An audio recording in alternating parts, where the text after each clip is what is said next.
If time travel was possible, I would go into the future. And I would try to go into the future far enough where I could sit with a member of my family 3 generations from now. Because what I want to know is if I'm doing a good job now. Yeah. Like, am I being the father I want to be? Am I teaching the lessons I want to teach? Am I instilling a culture in my children that they will perpetuate with their children? Yeah. And I don't want to talk to my son when he's 40 years old. I would love it. But who I really want to talk to is my son's son when he's 25 years old, and understand, like, hey, tell me about your grandpa. Yeah. Because that's going to tell me about the impact I made as a father. Yeah, I mean, I think it's fascinating, unique answer, and also highlights how sad it is how few people know anything about their great-grandparents. You know, like, most people don't know their names, what they did, where they're from, where they grew up, if they had siblings, you know, and to me that's kind of sad, you know, that unfortunately the circle of life is such that even though most people, I think, are generally pretty proud of their heritages, wherever the fuck that's from, and celebrate it, some of it, I think, is people are fucking bored being Americans, and they're like, well, you know, my heritage is from fucking wherever, and so I'm going to wear this. You know, it's like, I'm going to wear a kilt now because my fucking grandpa, you know, was from Ireland or whatever. But well, even on a more personal level, right? Like, I came from a broken family. My father was killed in a violent crime before I was born. I was raised by my mom and my grandmother. My grandmother had been through, I think, 2 divorces in her life. And my grandmother recently passed about a month and a half ago. She was, I'm sorry. I appreciate that. She was one of the loves of my life, raised me as a child. But the point is, even upon her deathbed, the legacy that she was really leaving behind isn't a legacy that she would be very proud to know is happening. Yeah. Infighting between her kids, you know, ostracization of her youngest against from the 3 oldest, you know, the family politics. And then even now, as the family and my cousins and I and my sisters and I are all thinking about getting together for the wake, Yeah. right? We're not excited for the wake Yeah. because we know what's going to happen. You know, Aunt A is going to argue with Aunt B, and Uncle C is going to get drunk, and there's going to be fighting about everything else. All of this when what Grandma would have actually wanted is for us to all just be like, hey, you know, let's rally behind the fact that this wonderful woman gave us everything she could give us to try to help us be better than she ever had. And we already know that's not how it's going to turn out. It'll start there. Yeah. Right? In the funeral home, it'll start there. But eventually the fucking Tecate is going to come out and we're going to go Mexican again. Yeah. Well, I mean, to me, if you think about, you know, the amount of people that are that influential, like the level of leadership, influence, and long game thinking you have to implore your entire life to set that stage to where your great-grandson knows who you are and is living a life based on how you lived, like, who the fuck falls into that category? Like, nobody. Yeah. You know, I can't even, I mean, Winston Churchill's great-grandson probably fucking, you know, watches porn and smokes weed. You know, I mean, I don't know. Like, I'd be hard-pressed to know of anybody that's that influential. But I think I do think that if everybody lived that way, our entire planet would be 10x better than it is if they thought of it in that regard. But do you have a favorite quote? You know, it's retarded. I have my favorite quote is "No shit" from Yoda. Yeah. Right. Do or do not. There is no try. Is like, I don't know why, but that is a quote that has never left me. Yeah. And I wish I had some sort of cool academic Winston Churchill or, you know, Paragraph. Eisenhower quote or something. Yeah. I learned a bunch when I was in the military. Yeah. But the one that always comes to my mind in hardship and in success is like, you know, stop fucking talking about trying and hoping and aspiring and just do it or don't do it. Yeah. No, I love it. It's a good no bullshit one. Living in Colorado, do you have an EDC? Do you carry? I don't carry a handgun. I don't carry a firearm. Right. The everyday carry that I carry are practical tools that I was taught at CIA. I always have $100 in cash and small bills. I always have shoes with laces.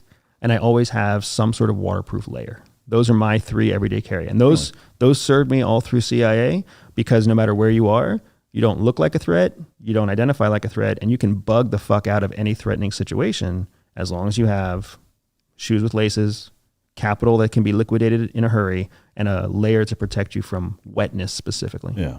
Is $100 enough nowadays still? You know, I get that question a lot too.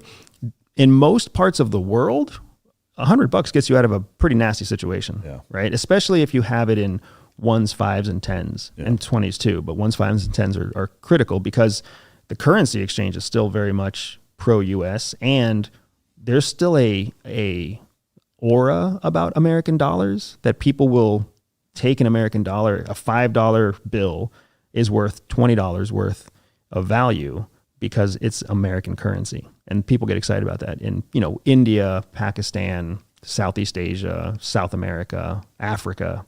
Is there any concern in those environments that it just being American currency that is going to translate to you being more threatening than if it wasn't? In some countries, yes. American currency in Russia is going to fuck you. In Belarus, it's going to fuck you. In Ukraine, it's going to fuck you, right? Because you're going to highlight who you are. But in other parts of the country or other parts of the world, U.S. currency Americans think that people like us because of our ideology. Most of the world fucking hates America because we're a bunch of overweight, self-aggrandized, entitled, nosy, overeducated people who bitch about how hard our life is and how unfair the world is, when we have no idea what it's like to actually have flies landing on our eyeballs and not knowing where the fuck you're going to eat. Every time I go to a first world country in Southeast Asia, like when I go to China or Singapore, when I go to Thailand or Taiwan, there are still people delivering meat. Like you'll find the carcass of a pig being delivered from the butcher to, like from the main butchery to a neighborhood butcher on a scooter, right? Little fucking 14-year-old kid with nylon straps and a dead pig on his back delivering the meat. Like that's first world still. You wouldn't see that here in the United States at all. Yeah. So what ends up happening is people hate America for Americans. People love America for our wealth. Yeah. And the currency carries the stigma of the wealth without carrying the stigma of Americans and American values and American entitlement. Yeah, that makes sense. So, I mean, obviously, due diligence on where you're going and what currency to carry and how much is going to go a long way. But what would be the second best currency? Euros, if you weren't going to carry American? Whatever the local currency is, yeah. Okay. Like if you're in Europe, euros. If you're in Latin America, you've got different currencies all over Latin America. Any benefit from your perspective to carrying like 1/10 ounces of gold? Like because they're so small, or silver coins at $30 an ounce. I mean, is there any value in that you could see? So what I see is a lot of value in hard assets like that being cached, right? So one of the smartest people I've ever met had a cache in their kitchen under a wood plank that was no shit, something he could like step on it the right way and it would pry out. And inside he had a little toolbox, and inside the toolbox he had about $50,000 worth in different graduated amounts of silver and gold, ounced, coins for all intents and purposes. CIA believes that all people are born with a spy secret superpower. For some people, that means they can win deals. For others, they can spot liars. Some can even seduce lovers. I built a free 3-minute test to help reveal to you exactly what your secret hidden superpower is. All you have to do is click on the link in the description below, take the test, and start using your spy superpower to stay ahead of 99% of people. Super smart thing to do, because just like we're talking about having the leverage of the wealth overseas by having a $5 bill or a $20 bill, inside the U.S., if things go tits up inside the United States, that's going to go a long way. A piece of silver, a piece of gold, multiple pieces of gold. Even though people may not understand the value of it, like $30 might not always be worth $30. Yeah. Right? But when the day comes that $30 collapses and nobody knows what that's worth, a thumbnail-sized gold coin is always going to be something people value. Yeah. Well, to me, that's the neat thing about 1/10 ounces of gold. You wouldn't want, if you buy 10 ounce or 1/10 ounce coins of gold, you're going to pay way more than the spot price of 1 ounce. But, 3 or 4 of those, they're worth, gold right now is $2,500 an ounce. So 3 or 4 of those you could honestly carry in your fucking mouth. Like they're tiny. Yeah. They're smaller than a dime even, or maybe dime size at the biggest. And they're worth $240 a piece. Yep. Imagine now that's not a quick get out, but you have, a handful of those stashed in your sock or a secret spot in your shoe or wherever, like overseas, you go cash that into a place and you get a couple $1,000 American currency and it weighs nothing. You know? Well, and the other thing to keep in mind too is it's also something that you can barter for big purchases. Like if I'm in Cambodia and I need to get the fuck out of Cambodia so that I can get into, Vietnam, I can go to a private airstrip and I can find a private pilot with a respectable car or a respectable plane, and I can give him 1/10 of an ounce of gold and be like, hey, all I need you to do is fly me into Vietnam, right? I'll take care of the paperwork. You just fly me. Yeah. I mean, for that matter, you could carry ounce gold coins. I mean, they're still not that big and they're $2,400 a piece, you know? Here we are getting off track more than I normally do. All right. Do you have a morning routine? What time do you get up and what's the first 3 hours of your day look like? Yeah, I do have a morning routine. I'm actually really proud of it. It's taken a long time to kind of perfect it, but I do not wake up to an alarm. I wake up naturally. In my room, I have one window with no curtains, and then I have other windows that have light curtains, so no heavy, dark blackout curtains. I let the sun wake me up, or my family wakes me up naturally. Old knee to the nuts. Happens sometimes. But then I drink 500 milliliters of water. First thing I consume is 500 milliliters of water. I go through 15 to 20 minutes of quiet time. So before I look at screens, before I watch TV, before I turn on the radio or put on headphones, it's just quiet time. And the reason I do that is because CIA taught me that in those first few minutes of the day, you're still indexing information from your night before, because your brain indexes when it's asleep, connects disparate ideas, solidifies memories, etc. So your best time to innovate is when you come out of that brain phase of sleep and you let your brain continue to index information. And then by having nothing but water's hydrating my organs and hydrating my internal system without adding calories. Calories require processing, et cetera, et cetera. So there's just tons of benefits to going through that process. And then after that first 30 minutes or so, then I'll go through eating. I eat eggs, usually egg whites, vegetables, fruits. That's what I start my day with. High fiber, high nutrition, high protein rich foods. And then I'll roll into probably 20 or 30 minutes of just quality connection time with my wife, with my kids. My kids homeschool. My wife works in the business with me. Oh, nice. So if the sun wakes me up around 7:30 or 8, I'm not really working until about 10:30 or 11. And all that first 3 hours is spent just priming my body to be really efficient from about 11 o'clock to 4 o'clock. So I can do what I need to do in a day in about 4 hours. Yeah. And then get to the gym, focus on kids, family time, husband time, that kind of thing. Yeah, that's awesome. Do you mind if I ask how old your kids are? I have a 7-year-old daughter and I have an 11-year-old son. How have you homeschooled them the whole time? So my son went to a pre-kindergarten school when we were in Florida, which was the same year that we had our daughter. And we put him in that school because we knew we were having a second child and we wanted to see how it would go. We were excited to put him through public school. But then it became very clear that the structure that was being presented to them, even at that young age, was structure that benefited the institution, not the child. Yeah. And that was when my wife and I were like, we got to find a better way. And we looked at Montessori schools and we looked at all sorts of shit. And at the end of the day, we were like, no one is going to invest in our kids as much as we are. So let's figure out how we do this our way. Yeah. So we homeschooled our children, just the two of us, from the time my son was about 4 up until this year. And then this year, we finally reached a level of wealth with our company that we were able to hire our own private educator. So a governess is what they're called in the UK. That sounds kinky. Talking about kids, fuck.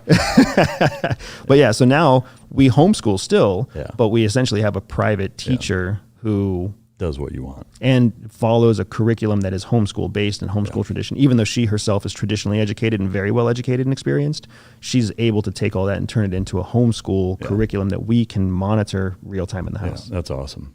Look, I mean, my kids are done with school at this point, basically. But to do it over again, I would have homeschooled them. You know, it's a absolute fucking travesty what public school in most cases. I think there are some school districts here or there that are decent, but overwhelming majority of them in the United States are just an absolute fucking Greek tragedy. And you know, we often justify homeschooling by talking about the disastrous public school and private school education thing here in the United States.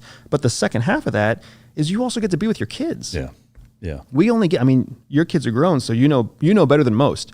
That's a one-way train. Oh, I know. And that window, even though it's open for, almost 20 years, it feels like it's about 2 fucking weeks, and yeah, I mean, it's, to me, I love the way you're going about it. To do it over, I would do it exactly like that. Can I ask what the curriculum is?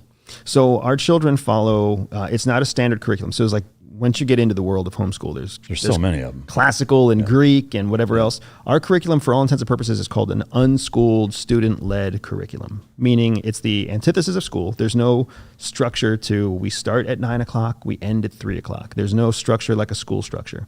And then it's student-led. So whatever they're currently interested in, it's the educator's responsibility to find a way to work the 5 core subjects into whatever topic the kids are interested in. So for example, my son, out of nowhere, man, and I love it, trust me, but out of nowhere, he started taking an interest in blacksmithing. Really? Yeah. So awesome. So my wife worked with our private educator. They found a local blacksmithing studio that teaches kids. So then he went and forged a knife. Yeah, that's awesome. Holy shit. And then he brings home this forged knife, shows me, and of course I'm like, is there a dad? Is there a dad program? So then we go back, we forge knives together. That's cool. Right? And the educator's job is now to recognize he's interested in this. So now he's learning knives of different military conflicts from different time periods, different metallurgy, why metals respond differently. Chemistry, math, you name it. Exactly. It all applies to the heat. It applies to the math. It applies to science. It applies to social sciences, right? Cool. And my daughter's in a completely different place. She doesn't really care about forging weapons. She's really into fashion and design. So we do the exact same thing, right? The material sciences behind the fabrics, the measurements behind the fabrics, the ingredients that go into different types of makeup. That's the beautiful thing about homeschooling and in our world, child-led learning. Because if you were like me, I remember, it's time to learn about ancient Egypt. And I was like, who the fuck cares about ancient Egypt? Yeah. But there was also a time in my life when I did care about ancient Egypt. It's just... Typically, the older you get, the more you care about ancient Egypt. Yeah, it's fascinating, man. That's such a cool program. I'm curious, at the end of their childhood, the late teens, early 20s, like it'll be fascinating to see kind of what they're into and where they're at and what they do with it, like where they go from there. But where are you originally from? I was born in Arizona and grew up in Pennsylvania. Okay. So first generation American citizen, my family, my grandmother, my mother, all came up from Mexico back when there were more porous borders and more flexibility for immigration, which is how they ended up being in the military so young too. But grew up in Pennsylvania, and then all I wanted to do at 18 was get the fuck out of Pennsylvania. And anybody in Pennsylvania hearing this right now agrees, like, how do you get the fuck out of Pennsylvania? It's interesting. The guest earlier this week was from Pennsylvania, Western Pennsylvania, but what part? Central Pennsylvania, right outside of Harrisburg. Yeah, nice. In terms of your childhood, I mean, were there any big ticket items that really stuck out as being either inspirational or traumatic or affected the path and journey that you went on that were super memorable? Yeah, man. And, I wish I had, as I tell these stories, I will try to come up with good news ones, but most of them were bad news stories. Well, so losing my father was not a big ticket item. I wasn't old enough to understand it, right? The first time I realized that my stepdad wasn't my father, and this sounds stupid, right? I'm a brown kid. But the first time I realized that my white ass stepdad was not my father, I was about 7 years old. And I was shocked. But at the same time, I was like, oh, well, then who was my father? And then I went into this place where it's like, oh, I had 2 dads, like a dad that I lived with and a dad that I never knew and whatever else. That was a little bit more of an inspiring moment. But really the childhood moment that kind of defined me in a lot of ways, I was about 12 years old. And I was arguing with my stepdad, like all teenagers do with their step-parents. And I went to my mom to try to get some comfort, to try to get some support. And I was like, Mom, Dad he's wrong. He's being unfair. This expectation is a double standard because I have 2 half-sisters that are his children, and they get a different rule than what I have as the other child. It's not fair. And my mom looked at me and she was like, I'm not going to help you on this. I love your dad more than I love you. Holy shit. No way she said that. She did. And at 7? At 12. 12. And she was like, and here's why. Because every day I wake up and I have to choose to love him. But I'm always going to love you. You're my child. It's automatic. That's a strange way to put that, right? You know, like it's a powerful second half. The first half is Fucked about up. as big a kick in the nuts. Like probably not how I would have said that to a child, but it defined me, man. Absolutely defining moment, because in that moment, I realized, one, I can't trust my parents. I can't trust them. She doesn't love me more than she loves anybody else. I don't know where I land. I thought this whole time she loved me at least equally, yeah. but she doesn't. So I can't trust these fucking people.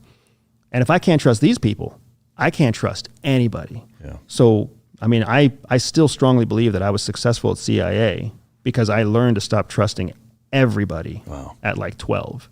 But then second, it was that moment that I was like, I am never doing this to my children. Yeah. I am going to have children. Fucking come hell or high water. I will have children with a woman I love, and I will make certain that every fucking day of my life, those kids know that there is nothing I put above them. Wow. Nothing. And I remember when I first met my wife and I told her this story, because she came from a very healthy, loving family that was fucked up in different ways. But I told her that story and she was like, I hope you don't ever feel like that. Like we should never feel like we have to love our children less than we love each other, or that effort has any role to play in love. So I kind of knew she was the right woman then. Yeah. But especially now to this day, like that's why it's one of the reasons we chose to homeschool. It's a huge part of why I chose to start my own business. It's why my business is an online digital business. I've built everything around my children. I left CIA to build a family. So the last thing I'm going to do now is fail to meet that moment in history for me. Yeah. You know, it's amazing the inspiration, the generational inspiration that people get from moments like that, but how they kind of carry over in some ways. And in some ways, like, you know, your wife, it sounds like there are people, I'm not saying her, but there are people that maybe take that for granted. They don't know that a situation like that is even possible. Like even for me, like hearing that, it's like, holy shit. Because I came from a pretty similar family to your wife, it sounds like, where it was like, leave it to Beaver. It's like nobody ever fought. Like, I mean, it was just almost sickeningly amicable, you know. I mean, and it wasn't until I was older where I realized how fortunate I was. But that's kind of the thing, is that if you grow up with that and you don't even know any different, like, I think sometimes that can lead to not doing as right by your kids because you took it for granted and didn't realize how intentional your parents were in not making it that way. And then, you know, it builds into something like that, and then that forces that child to do way better, and it's like this weird roller coaster of outcomes. But man, that's some powerful shit. Did that have anything to do with you wanting to actually join the military and go that route? Yeah, absolutely. So, you know, I tell this story, and I appreciate your encouragement and support for it. Right? I know I'm not the only one. I've met people who can relate to that story. Maybe their mom didn't look them in the face and say it. Maybe their dad didn't look them in the face and say it, but their actions showed them that, hey, I love something else more than I love you. I love my job. I love booze, right? I love my mistress, something, who knows what. But I know I'm not the only one that's felt it, because I've met those people. A lot of those people have become my ultra high net worth clients. They know exactly what that shit's like because that's what drove their ambition to become so much bigger and so much more than they ever thought they could be. Yeah. But joining the military was my chance to shed the legacy that had been given to me on a fucking dirty napkin, right? Like this history of violence, of broken families, of, you know, of misaligned loyalty, like all that shit in one fell swoop with the strike of a pen, I could belong to something bigger.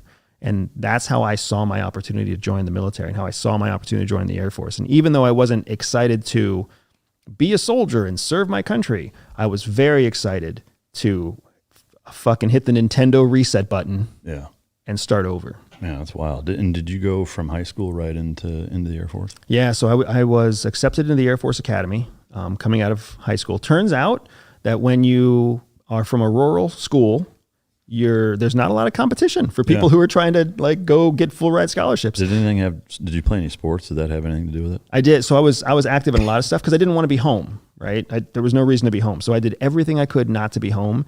I got lucky in a lot of ways that because I was part of cross country and track and field and fucking, you know, math club and chess club and the band. I just didn't have a bunch of friends who were scumbags. Yeah. If I would have had scumbag friends, I would have gotten into scumbag shit for sure. Yeah. But I just happened to have good friends because I was part of these good clubs. And, and that set me up for a competitive bid for the Air Force Academy. Not a lot of gangbangers in the band, right? It's true, right? What did you play? I played the clarinet. Nice. And then I ended up, of course, being the drum major because it's hard to look masculine when you've got a little wood stick in your hands. Yeah. I mean, to each their own, I guess, right?